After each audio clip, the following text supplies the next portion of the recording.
Hi friends, आप सबका English hub में स्वागत है। फ्रेंड्स, जैसा हम देख रहे हैं डे बाय डे हम इंग्लिश स्पोकन कोर्स में एक नए टॉपिक को सीखने का मौका मिल रहा है। और अब तक हमने कई सारे टॉपिक्स देखे हैं जो जनरल वे में और हमें डेली लाइफ में जो है बहुत ज़्यादा यूज होता है, खासकर स्पोकन में किसी के साथ कम्युनिकेशन में। तो हमने बहुत सारे यूजेस देखे हैं जिसमें हमने इजेमार का यूज देखा, वाजवर का देखा, सेल्वी विल का देखा, टाइम का देखा, सेंटेंस के टाइप्स देखे, वर्ब के टाइप्स देखे, वर्ब के फॉर्म्स देखे। तो ये सारे जो फ्रेंड्स आप इसकी तैयारी करें, इसको आप बार बार अगर वीडियो के अगर आप देखते हैं तो भी वो लर्न हो जाता है। ओके फ्रेंड्स, तो इसी स्पोकन कोर्स में ही आज जो हम आपको टॉपिक पढ़ाने जा रहे हैं वो बहुत ही यूजफुल और बहुत ही पॉपुलर, और किसी भी लैंग्वेज का, खासकर हम चूंकि इंग्लिश लैंग्वेज पढ़ा रहे हैं, इंग्लिश लैंग्वेज का स्पाइनल कॉर्ड कहा जाता है, मतलब कि रीढ़ का हड्डी। जिस तरह से इंसान बिना स्पाइनल कॉर्ड का खड़ा नहीं हो सकता, उसी तरह से स्पोकन में अगर कोई कहे कि विदाउट जो टॉपिक से आज, उस टॉपिक का नाम है टेंस, कि टेंस के बगैर कोई इंग्लिश बोल सकता है, लिख सकता है, पढ़ सकता है, कम्युनिकेट कर सकता है, तो इम्पॉसिबल है। ठीक है, क्योंकि टेंस में बहुत ऐसे चीजें हैं जो हमारे तीनों टाइम को जो है, ठीक है, कवर करता है। ठीक है फ्रेंड्स, तो आज का जो टॉपिक है वो टेंस है। हम आज इसके बारे में पढ़ेंगे फ्रेंड्स। तो अभी तक जिन्होंने चैनल को सब्सक्राइब नहीं किया, चैनल को सब्सक्राइब कर दे, लाइक कर दो, बेल आइकन को प्रेस कर दे। तो चलते हैं फ्रेंड्स, आज देखते हैं टेंस। जैसा कि हमने लिखा है टेंस, TENSE। टेंस का हिंदी मीनिंग होता है काल। ओके फ्रेंड्स, कहीं कहीं कोई जो है टेंस का मीनिंग में काल और समय दोनों लिखते हैं, लेकिन हम आपको पहले ही बता चुके हैं कि टेंस और टाइम दोनों डिफरेंस चीज है। टाइम में हमने देखा कि उसमें AM और PM होता है। टाइम जो है एक दिन के ही 24 आवर्स को काउंट करता है ना। लेकिन टेंस में हम देखेंगे फ्रेंड्स कि ये एक दिन नहीं बल्कि एक पीरियड ऑफ टाइम को कवर करता है। ओके फ्रेंड, तो टाइम और टेंस दोनों डिफरेंस है। टाइम के लिए एक प्रॉपर हमने एक वीडियो बनाया था, जिन्होंने वो वीडियो नहीं देखा तो आप देख सकते हैं। टाइम के बारे में वहां पे पूरा डिटेल है। तो आज हम जो डिस्कस करेंगे वो टाइम के बारे में नहीं बल्कि टेंस के बारे में। तो टेंस को काल कहते हैं। उसका डेफिनेशन क्या होता है, जनरली डेफिनेशन बुक में भी बहुत कम देखने को मिलता है।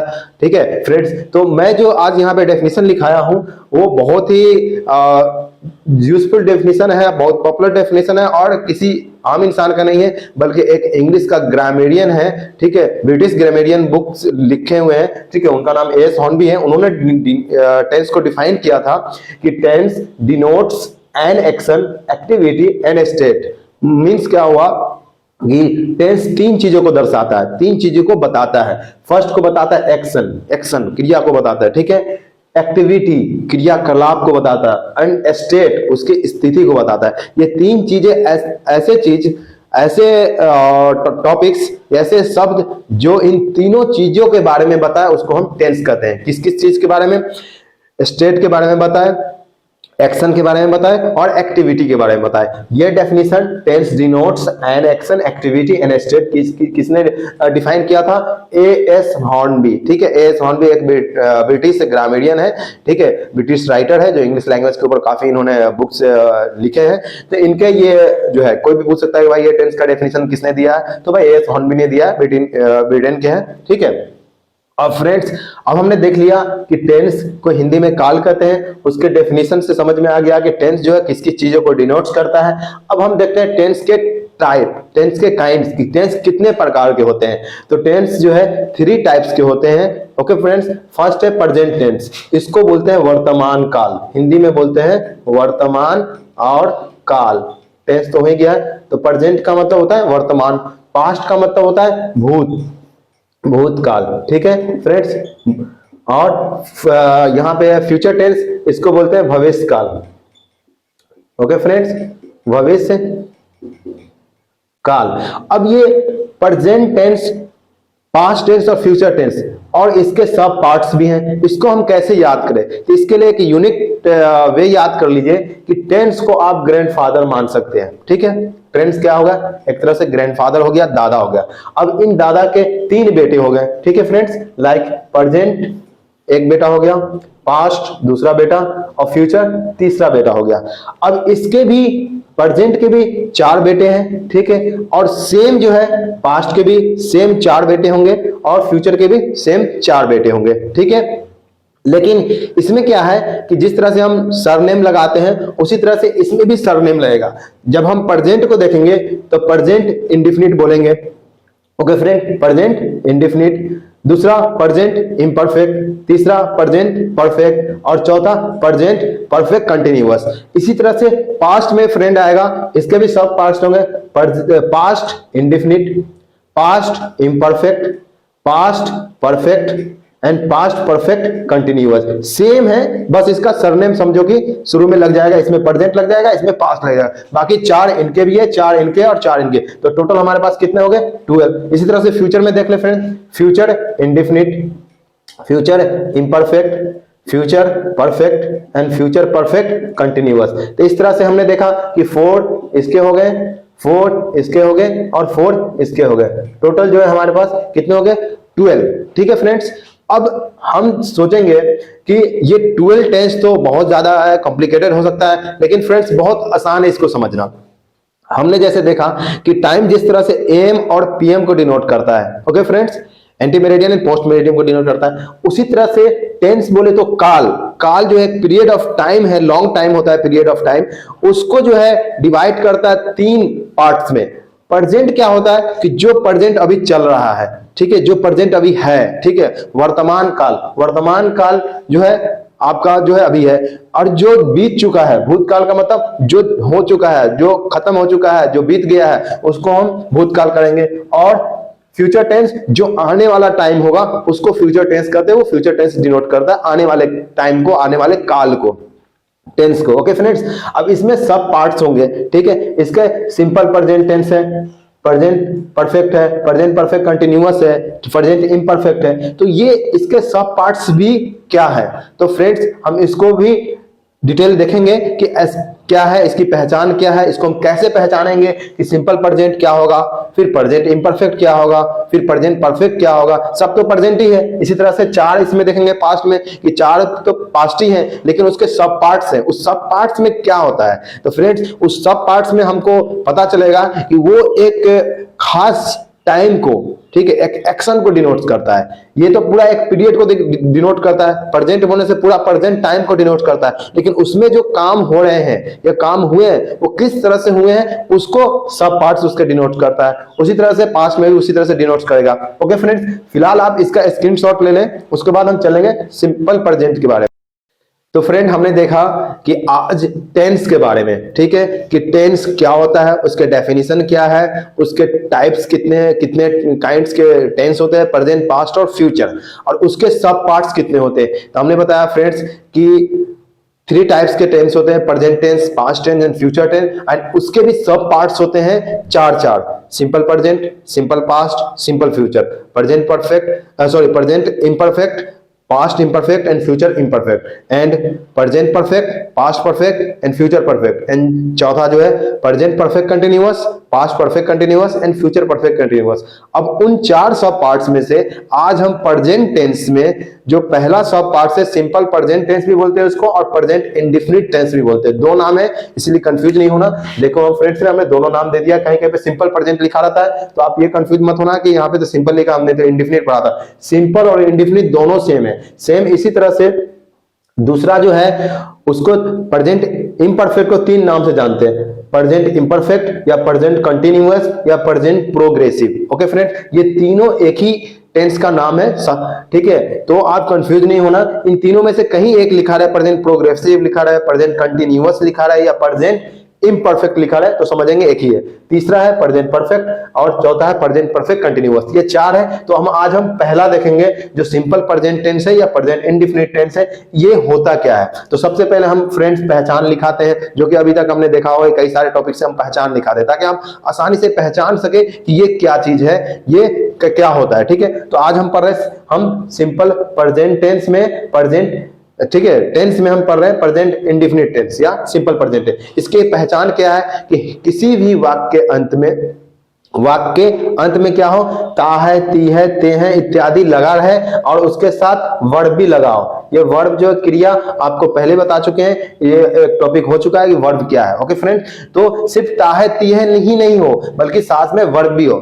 जैसे कि मान लो कि हमने बोला कि पत्तियां हरी होती है, तो वो प्रेजेंट टेंस में नहीं आएगा, जनरल ट्रांसलेशन में बनेगा। ठीक है, दूध जो है सफेद या व्हाइट होता है, ठीक है, उसमें भी तहती है। तो प्रेजेंट टेंस के पहचानने के लिए सिंपल प्रेजेंट टेंस या प्रेजेंट इंडेफिनिट टेंस को पहचानने का सबसे आसान तरीका क्या है कि हिंदी वाक्य अंत में ता है, ती है, ते है इत्यादि लगा रहने के साथ साथ उसमें वर्ब भी लगा हो। वर्ब क्या है वो आपको मालूम है, तो वर्ब लगाओ। जैसे एग्जांपल में देखो, मैं किताब पढ़ता हूं, यहाँ पे ता है, ठीक है, पढ़ना भी लगा हुआ है, तो वर्ब भी है।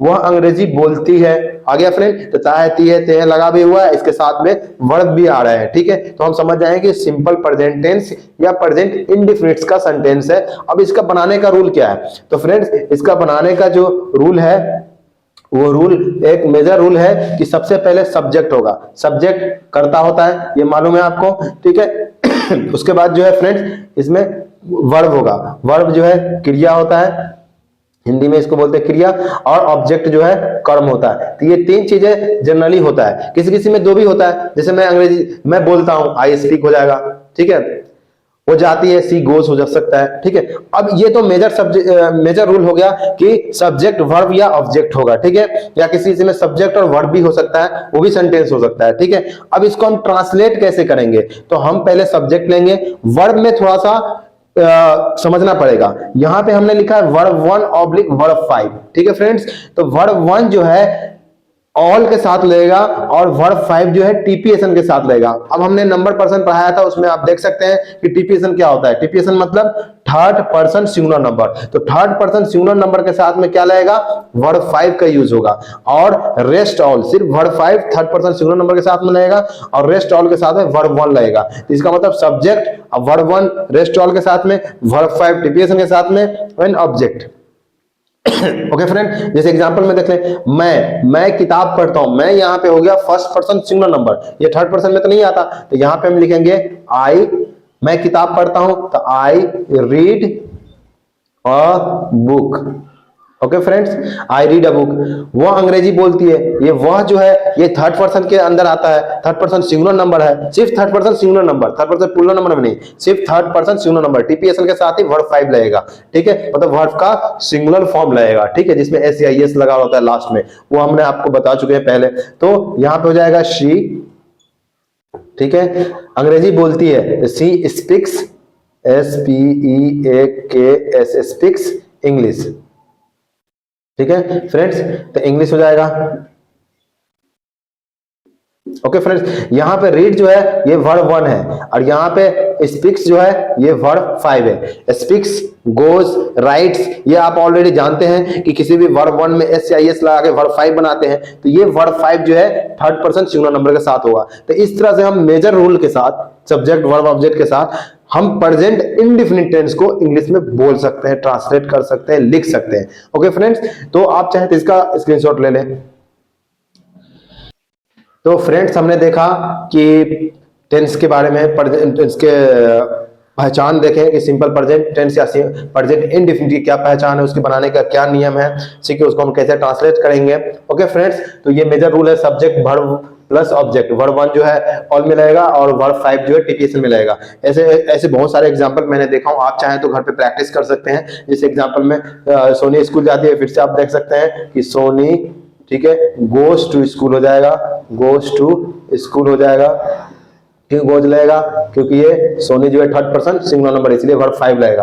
अब फ्रेंड्स आता है कि हम इसको असर्टिव अफर्मेटिव जो है, अब इसको हम नेगेटिव बनाने में, यस नो बनाने में, डब्ल्यूएच क्वेश्चन बनाने में प्रेजेंट इंडेफिनिट का कैसे बनाएंगे। तो इसके सिंपल है फ्रेंड्स के प्रेजेंट इंडेफिनिट टेंस को नेगेटिव बनाने में डू और डज का प्रयोग करते हैं, डू नॉट और डज नॉट का। तो इसका रूल ये हो गया कि सब्जेक्ट हो जाएगा और डू या डज लगेगा। डज जो है आपको टीपीएसएन के साथ में लगेगा, थर्ड पर्सन सिंगुलर नंबर के साथ डज लगेगा, रेस्ट के साथ में डू लगेगा। और जब डू और डज नेगेटिव में लगा देंगे या फिर यस नो क्वेश्चन में लगाएंगे या डब्ल्यूएस क्वेश्चन में लगाएंगे, तो फिर सभी के साथ में वर्ब 1 लग जाएगा यहाँ पे। उसके बाद ऑब्जेक्ट, लाइक एग्जांपल में यहाँ पे देख लीजिए, ठीक है, कि सोनी, ठीक है, डज नॉट, अब यहाँ पे जो गोज हो रहा था वो गो हो जाएगा क्योंकि यहाँ पे डज नॉट लग गया, तो ये वर्ब 1 में आ जाएगा, गो टू स्कूल हो जाएगा।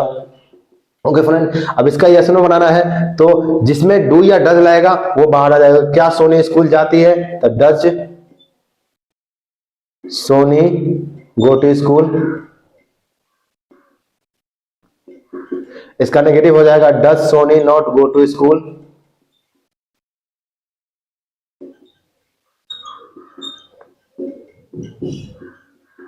उसके बाद स्कूल कैसे जाती है, तो हाउ भी लगा सकते हैं, ठीक है। सोनी स्कूल कैसे जाती है, क्यों जाती है। WH क्वेश्चन जो है, WH वर्ड जितने भी होते हैं जैसे हाउ, व्हाई, वेयर, हु, इन सब को सेंटेंस के अकॉर्डिंग जो मैच करेगा उसमें आप यूज कर सकते हैं। तो हम यहाँ पे हाउ लेके चलते हैं कि सोनी स्कूल कैसे जाती है, तो हाउ डज सोनी, और प्रॉपर नाउन और आई हमेशा कैपिटल होगा, चाहे सेंटेंस के बीच में हो या लास्ट में हो। तो सोनी क्या है, प्रॉपर नाउन है, किसी खास नाम है। नाउन में आपने देख चुका है proper noun, common noun, material noun. तो प्रॉपर नाउन और आई बोले तो आई मिस मैं वाला, आई मिस मैं, ये आई जो है हमेशा कैपिटल लिखा जाएगा। और ये तो ठीक है, how does Soni go to school, और इसका नेगेटिव हो जाएगा how does Soni not go to school. इस तरह से हम फ्रेंड्स किसी भी प्रेजेंट इंडेफिनिट के किसी भी सेंटेंस का हम 6 टाइप के बना सकते हैं, ठीक है। जैसे इसमें से हम लोग गाड़ी चलाते हैं, ठीक है, वे लोग मुंबई जाते हैं, they go to Mumbai, they do not go to Mumbai, they do go to Mumbai, they do not go to Mumbai, how या why they go to Mumbai, how they not go to Mumbai. इस तरह से जो है हम सारे सेंटेंस का जो है 6 फॉर्म में प्रैक्टिस कर सकते हैं, 6 फॉर्म में लिख सकते हैं, बोल सकते हैं। तो आज हमने देखा कि टेंस क्या होता है, टेंस कितने टाइप्स के होते हैं, उन टेंसों में सब टाइप्स क्या होता है, और उसके साथ साथ प्रेजेंट इंडेफिनिट टेंस हमने देखा कि प्रेजेंट इंडेफिनिट टेंस की पहचान क्या है, उसका बनाने का मेजर रूल क्या है, उसके बाद उसके नेगेटिव बनाने का क्या रूल है, उसके 6 फॉर्म बनाने का क्या रूल है, ठीक है फ्रेंड्स। तो मैं उम्मीद करता हूं आपको अगर वीडियो अच्छा लगा होगा, वीडियो को लाइक करें, सब्सक्राइब करें चैनल को, और बेल आइकन को प्रेस कर दें। अगर आपको वीडियो से रिलेटेड कोई भी टॉपिक से रिलेटेड कोई इश्यू है, कोई डाउट्स है, तो आप हमें कमेंट करके बता सकते हैं। ओके फ्रेंड्स, मिलते हैं नेक्स्ट एपिसोड में। Thank you.